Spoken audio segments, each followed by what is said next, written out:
buku, kitab, dan diakui oleh masyarakat setempat berdasarkan fenomena yang terjadi di zaman Rasulullah SAW. Bahwa para sahabat radhiyallahu anhu menisbatkan diri mereka kepada kabilah-kabilah dan datuk-datuk mereka. Meski demikian Rasulullah SAW tidak menuntut mereka untuk menghadirkan bukti-bukti atas keberadaan nasab tersebut.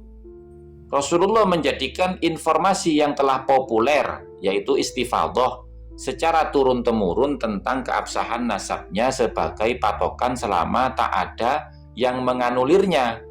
Dan berbagai hukum pun dibangun atas dasar ini. Ini saya jadi lucu. Sekelas Pak Fahrul kok tidak mengerti fatwanya Imam Syafi'i yang pernah kita bahas di dalam kitab dan kemudian ditaklik oleh Imam Ar-Ruyani. Bagaimana syaratnya syuhra istifadhah? Ya toh? Nah, kalau kita mengacu kepada kitab Al-Muqibun misalkan, syuhra wal istifadhah itu bisiyadah bi ayyakuna aba'uhu wa ajdaduhu ma'rufina masyhurina bisiyadati. Yang disebut dengan syuhra wal istifadhah, ya, syuhra itu dikenal, wal istifadhah terkenal secara menyeluruh, bisiyadati dengan gelar kesayitannya, bi ayyakuna aba'uhu wa ajdaduhu dengan sekira dengan adanya bapak-bapak mereka, ya, wa ajdaduhu dan kakek-kakek mereka, ma'rufinah, dikenal bisiyadati dengan bihaitsu ya'rifunahum, dengan sekiranya semua orang itu mengenal mereka, bisiyadati dengan gelar kesayyidannya, fi jami'il ajyal, dalam setiap generasinya atau dalam semua generasinya. Ya toh? Faktanya Syekh Ali bin Abu Bakar Asyakran ketika menulis kitab Al-Burqah Al-Musiqah, dia tidak menggelari dirinya dengan Sayyid, tapi Syekh. Ya toh? Pernah tak tampilkan kitabnya toh? Nah, berarti sebelum masanya Ali Asyakran tidak ada leluhur mereka itu yang digelari dengan gelar Sayyid atau dikenal dengan gelar Sayyid, gitu loh. Dan terkenalnya Itu Sayyid hanya di kalangan mereka. Lah iya, kan ini kan begini, ya itu sudah patutnya ya. Kemudian di sini kan yang mengatakan dia menganalogikan dengan pengakuan para sahabat-sahabat Nabi akan kabilah-kabilah tertentu dari datuk-datuk mereka. Meski demikian, Rasulullah tidak menuntut mereka untuk menghadirkan bukti-bukti atas kebenaran nasab tersebut. Loh kenapa? Loh karena Rasulullah tahu Abu Bakar dari Banu apa, Umar dari Banu apa, Utsman dari Banu apa, Sayyidina Ali dari Banu apa.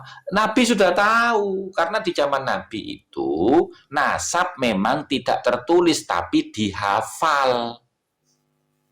Dan semua orang itu tahu nasabnya bangsa Quraisy itu kemana, tahu, karena jalurnya satu. Gitu loh. Yaitu Abdul Muthalib, Hashim, dan Abdul Manaf. Tahu jalurnya. Gitu loh. Jadi semua keluarga itu, ya, itu tahu kalau ini Banu ini Banu ini Banu ini. Sehingga ketika dia bertanya, ya toh, ketika dia menyatakan di hadapan Nabi, ya Rasulullah, saya ini Umar bin Khattab. Saya dari keluarga ini. Langsung tahu Nabi. Kenapa? Loh karena Nabi itu kenal dengan mereka bukan baru, Pak. Dari kecil Nabi sudah kenal mereka, gitu loh. Nah, kemudian keanehan yang kedua itu, ya toh, Rasulullah menjadikan informasi yang telah populer istifadah secara turun-temurun. Lah sekarang pertanyaan saya, apakah mereka itu turun-temurun terkenal sebagai sada? Kan tidak. Awal mula yang mengaku dirinya itu bersambung kepada Rasulullah melalui Alwi bin Ubaidillah itu kan Ali Asyakron pada abad 9. Berarti kan dia ini tertipu dengan tulisannya sendiri. Gitu loh. Ya, selesai itu ya. Kemudian yang perlu saya koreksi dari tulisannya beliau ini ya.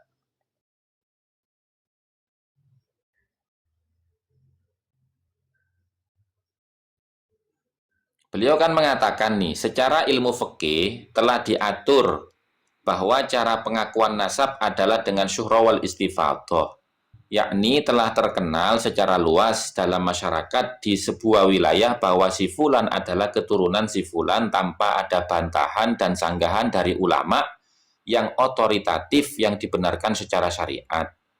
Ya. Nah, sebagaimana disebutkan dalam kitab Mughni Muhtaj, Nihayatul Matlab, Fathul Bari, Al-Hawi Al-Kabir, Al-Mughni Ibnu Qudamah. Lah kitab-kitab ini kan membahas nasab yang dekat, bukan yang jauh. Iki piye toh?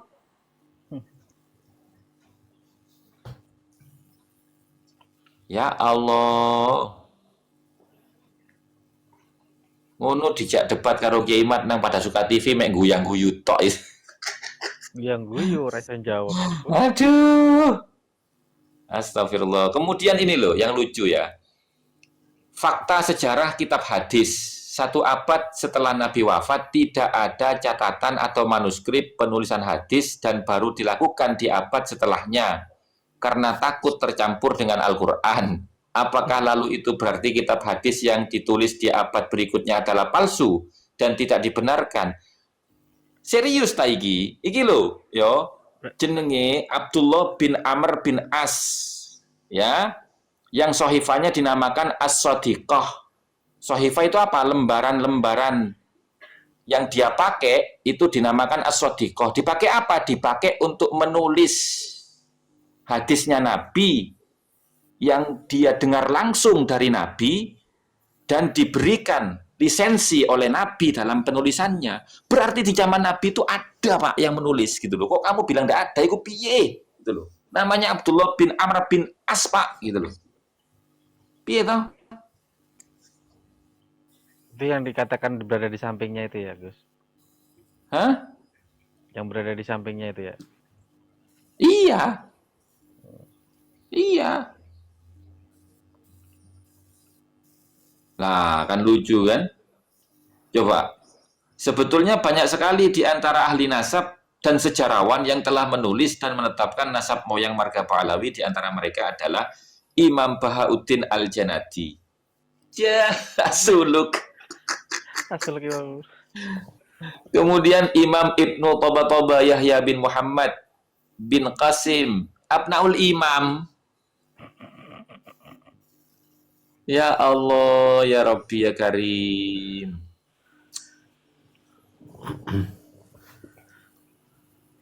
Ya Allah.